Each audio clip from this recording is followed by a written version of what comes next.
So, moving on here. Since the video clip is extremely compelling evidence that hypnosis is inhibiting my ability to speak, it's more important to pay attention to how much the hypnosis is inhibiting my ability to speak instead of if the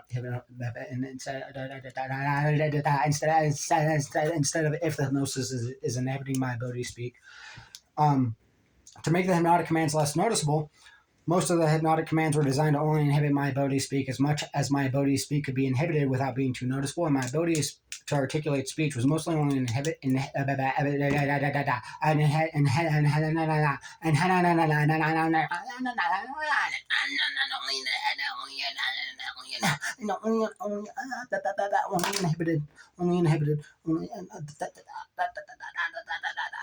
If it was specifically part of my victim testimonial, in order to avoid the hypnotic speech inhibition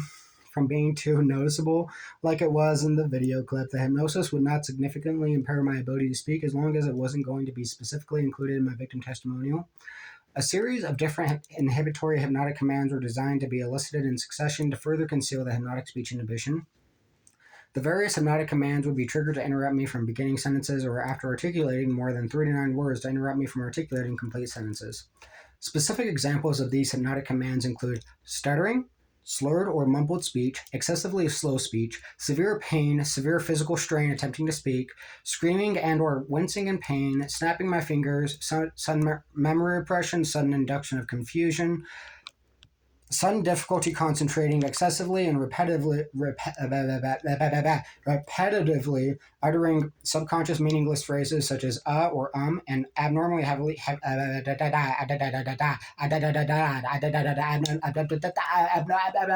abnormally heavy and long breaths, as well as several more. The pain,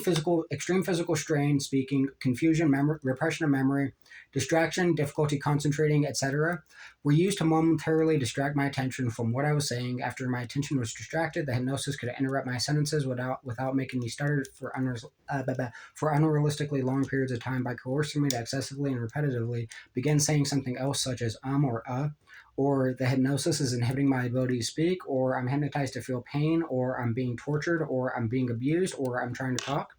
This would confuse the majority of people that would try to watch my videos and deter anyone from watching me scream in pain about hypnosis torturing me and inhibiting my ability to speak for 30 to 90 minutes straight before I would be able to articulate the complete sentence.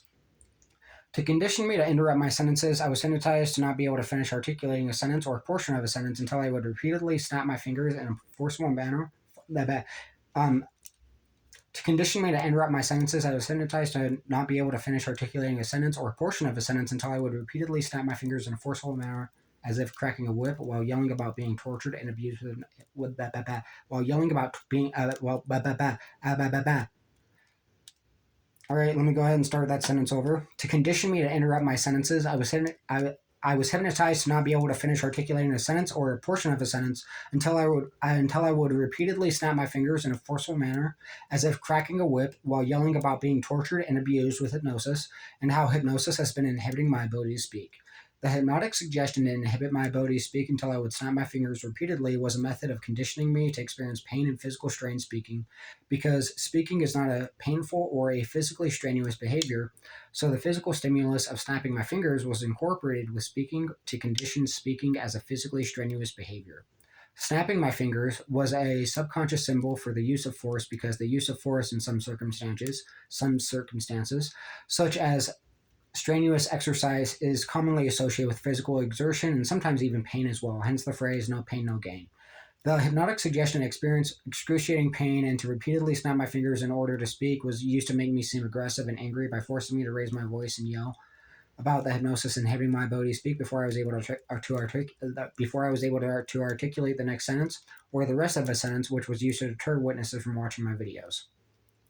The hypnotic suggestions were used to deter witnesses from watching my videos by forcing me to scream in pain about hypnosis torturing me and inhibiting my ability to speak for 30 to 90 minutes before I would be able to articulate a complete sentence of my victim testimonials or criminal investigations. The hypnotic suggestions made me seem delusional by forcing me to contradict myself because I was able to talk about hypnosis inhibiting my ability to speak. The contradiction of talking about how I wasn't able to talk seemed delusional because it was a self-contradiction. The contradiction of talking about how I wasn't able to talk seemed delusional because it was a self contradiction, except I was only able to talk about the hypnosis inhibiting my ability to speak and torturing me. My perpetrators needed to make me seem insane to discredit my victim testimonial. Further information and a link to my victim statement report and criminal investigation report will be included in the description.